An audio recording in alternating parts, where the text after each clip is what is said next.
partido MEP principalmente do parlamento está com uma impressão que não luta contra o Rijkswet e que o Rijkswet aqui está algo que não está bom. Sin embargo, está na mesa, se não que a firma, quando eu acordo no passado, o senhor Bremerkus afirma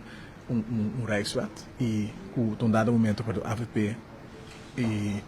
outro partido de oposição e tempo aí está sonando a discutir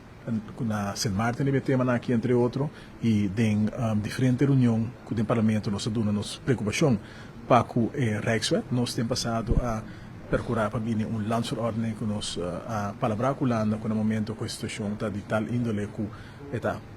para Holanda então para reino aceitável que ele vai cancelar para do map a prolongar esse aqui tempo aí e fiando placa é necessário tempo e também para o map a procurar para nós aí nos que Rijkswet aí e o que também peculiar está com o map sua fração da indicação que não está contra o Rijkswet e ora quase pergunta no presidente de como esta siga negociar se é notícia sostém de fração de map ela dura hope que lá aqui dentro que o partido map nunca avisa quando está contra o Rijkswet senão não avisa quando está pro Rijkswet única coisa quando não está pro tu recondiciona do Rijkswet pois me quer mais segurado nos lo haya ora que Rijkswet aqui está aqui para mesa me espera ora também que nos lo haya